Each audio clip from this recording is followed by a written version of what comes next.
Welcome back to The Explainer. Today we're taking a virtual trip to central Nepal, straight up to the historic Gorkha Durbar complex.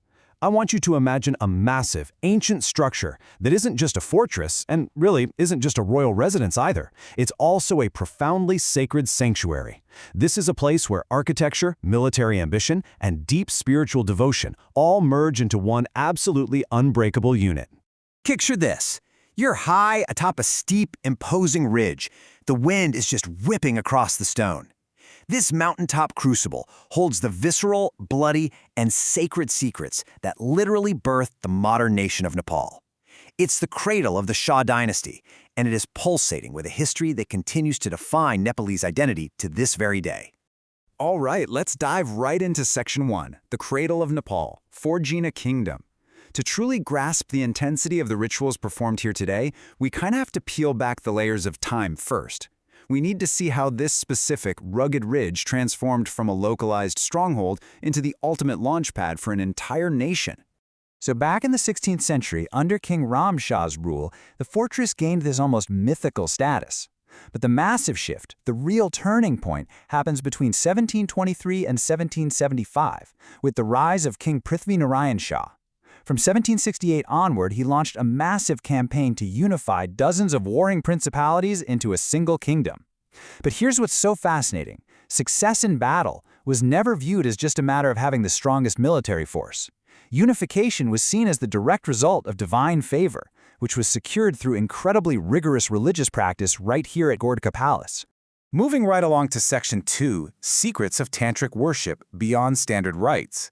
Now we're going to zoom in from that grand historical fortress level down into the secret spiritual ecosystem that actually governed and honestly continues to govern the palace today. We are talking about highly specific esoteric practices here. At the very core of this ecosystem is Shakti-focused Tantrism. Shakti is basically the personification of cosmic feminine energy, strength, and divine power in esoteric Hindu practice. At Gorkha Palace, deities like goddess Kalika, who represents Siddhan and military victory, and goddess Gorkha Kali, the protectress of the royal realm, are heavily worshipped. Alongside them is Guru Gorakhnath, acting as the foundational spiritual guide. These fierce feminine energies were invoked specifically to protect the royal realm and guarantee military victory. Now, what's really interesting to see here is the stark contrast between your standard Hindu temple rites and the tantric rites at Gorkha Palace. Instead of Brahmin priests, Gorkha utilizes Magar priests, specifically Thapa Magars, following these ancient lineage traditions. And while standard rites often focus on general blessings, peace and prosperity, the focus here is intensely on protection, sovereignty, and divine authority. And the atmosphere? Well, it's definitely not a public affair. There's strict interior access limited only to designated tantric initiates. Finally, instead of vegetarian offerings like flowers or milk, these esoteric rites center on secret hand gestures, known as mudras, and blood offerings, known as bali. And that brings us to Section 3, the mechanics of sacrifice, invoking divine power. This is really the core of these tantric rituals, animal sacrifice. To understand the source material properly, we have to look at this objectively. We have to step outside of our modern perspectives to understand the theology behind it. Within this framework, this is absolutely not mere slaughter. It's viewed as a highly sophisticated spiritual mechanism. Which naturally begs the ultimate question. How does sacrifice actually work within this esoteric tradition?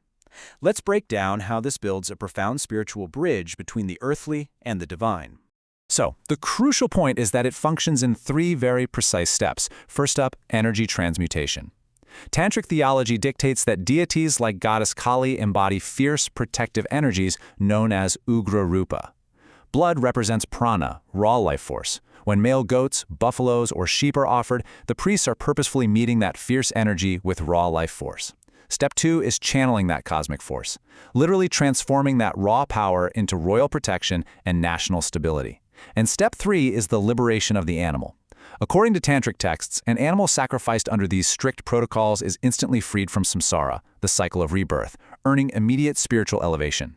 There is a quote from the sources that I think perfectly captures the gravity of the practice. It says, "In the tantric paradigm, the blood offering is an act of supreme surrender, exchanging vital life force to align the earthly realm with divine authority.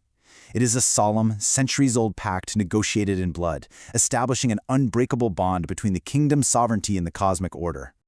This leads us right into Section 4, Pilgrimage to the Ridge, the Modern Devotee. Let's zoom back out to the present day for a second.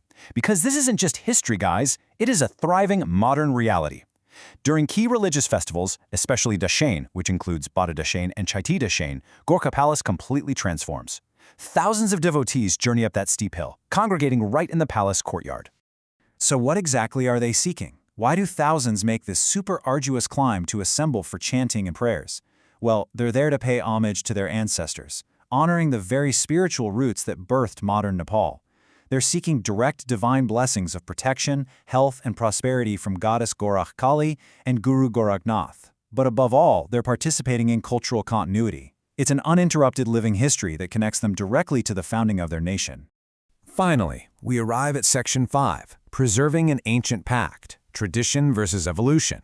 Naturally, any practice this ancient operating in the 21st century is going to encounter some modern scrutiny, and we see a fascinating tension emerging today surrounding these practices. We can actually observe a pretty clear debate unfolding here. On one side, there's a push for cultural evolution. Across South Asia, some traditions have shifted away from animal sacrifice due to welfare concerns, replacing blood offerings with symbolic items like pumpkins, coconuts, or sugarcane. On the flip side, at Gorkha Palace, there's a fierce commitment to historical authenticity. Traditionalists and the officiating priests argue that these aren't just arbitrary traditions you can swap out. They argue that altering the specific, exact tantric protocols would break the centuries-old spiritual pact that was established to protect the heritage, unity, and very existence of the nation. Ultimately, when the source material reveals is the Gorkha Palace is so much more than just a museum of past achievements. It is an active, breathing sanctuary where history, national sovereignty, and deeply held esoteric faith converge every single day. The rites performed here are literally the living heartbeat of Nepal's origins. Which leaves us with a pretty profound question to consider. Can a breathing sanctuary of esoteric faith actually adapt to modern welfare standards without breaking its centuries-old spiritual pact? Can you change the mechanism of the ritual without losing the protection it's believed to provide? It's a complex balance between honoring an unbroken history and navigating modern values. And it's for sure a dynamic that will continue to shape Gorkha Palace for generations to come. Thank you so much for joining me for this explainer. Keep asking those big questions, and I'll catch you on the next one.